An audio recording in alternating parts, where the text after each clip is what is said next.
Assalamualaikum warahmatullahi wabarakatuh. Saya Muhammad Tohar yang saat ini bertugas sebagai pengawas SMA sekaligus sebagai Ketua Komunitas Belajar Pengawas SMA SMK SLB Kabupaten Lombok Tengah. Dan pada video kali ini saya akan bercerita tentang praktik baik yang telah saya lakukan sebagai seorang pelopor komunitas belajar di Kabupaten Lombok Tengah, yaitu refleksi mingguan hasil pendampingan satuan pendidikan dan pengimbasan informasi oleh anggota komunitas atau kelompok kerja komunitas. Pada awal tahun pelajaran 2025 dan 2026, pemerintah telah mengeluarkan kebijakan baru atau informasi baru seperti pembelajaran mendalam, 8 dimensi profil lulusan, 7 kebiasaan anak Indonesia hebat, pengembangan literasi, coding dan kecerdasan artifisial, serta inovasi pembelajaran. Hal ini tentu sangat berdampak bagi kepala sekolah, khususnya kepala SMA, SMK, dan SLB di Kabupaten Lombok Tengah. Seiring dengan kebijakan baru tersebut, seringkali terjadi miskonsepsi terhadap pemahaman tentang berbagai kebijakan maupun program-program prioritas khususnya di bidang pendidikan. Hal ini terjadi karena keterbatasan kemampuan, pemahaman, serta akses informasi oleh masing-masing kepala sekolah. Situasi seperti ini tentu akan menjadi suatu hambatan dalam meningkatkan kualitas pendidikan karena segala kebijakan yang terkait dengan pendidikan masih belum bisa diimplementasikan secara maksimal.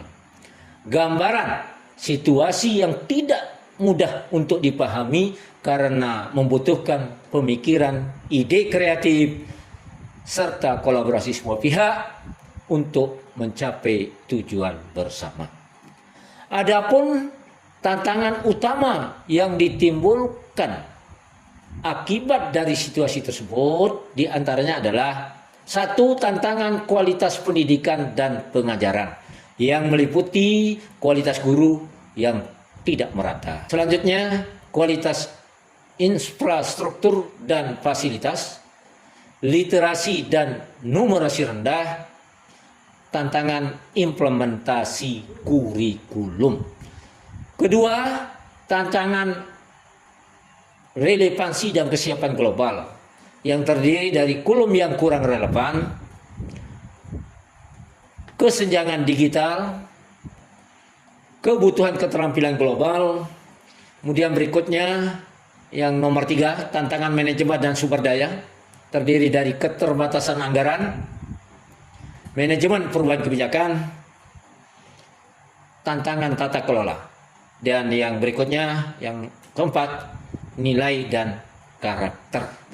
Sebagai sebuah komunitas belajar yang selalu aktif di Kabupaten Lombok Tengah, saya mencoba untuk mengajak anggota komunitas untuk selalu berbagi dan melakukan pendampingan pada satuan pendidikan dengan tujuan untuk meningkatkan kompetensi dan profesionalisme secara berkelanjutan, serta memberikan ruang refleksi dan pengembangan diri secara kolektif. Di komunitas belajar kami ada beberapa jenis kegiatan, yaitu refleksi, pengembangan kompetensi, berbagi, dan diskusi, serta layanan konsultasi. Kegiatan refleksi rutin dilaksanakan setiap minggu sesuai dengan program yang telah disusun sebelumnya. Nah, pada kegiatan ini, setiap kelompok kerja pengawas akan bercerita tentang hasil pendampingan yang telah dilakukan terhadap satuan pendidikan yang menjadi tanggung jawabnya. Kegiatan ini sangat berdampak positif bagi semua rekan-rekan pengawas dalam rangka peningkatan profesionalisme.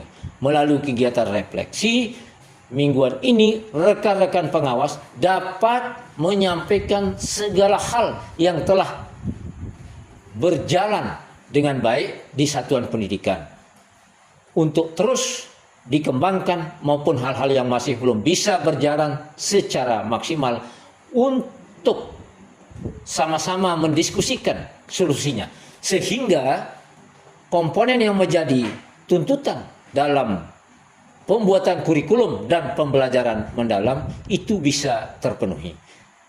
Hingga saat ini sudah menunjukkan komitmen dengan berbagi pengetahuan dan ilmu baru bagi seluruh anggota komunitas belajar.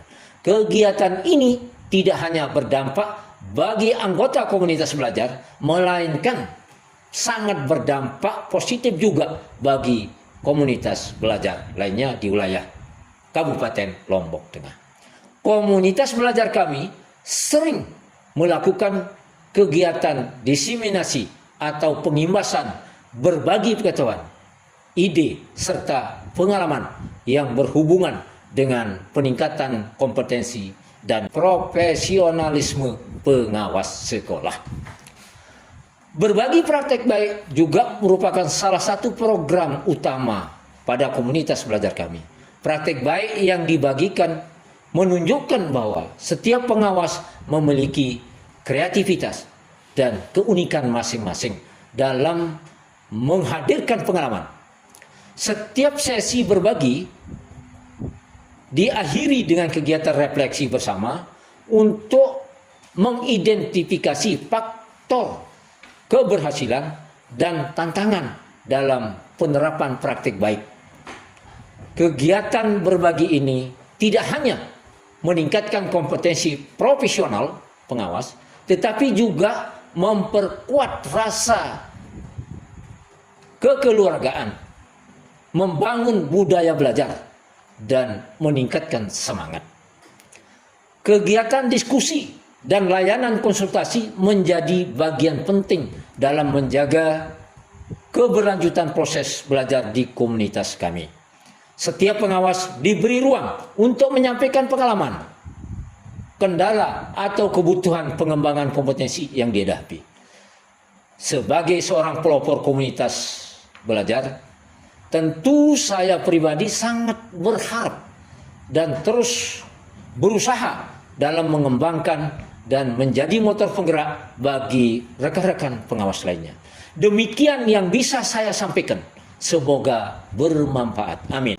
Melalui refleksi, bergerak bersama, menyongsong masa depan yang gemilang. Terima kasih.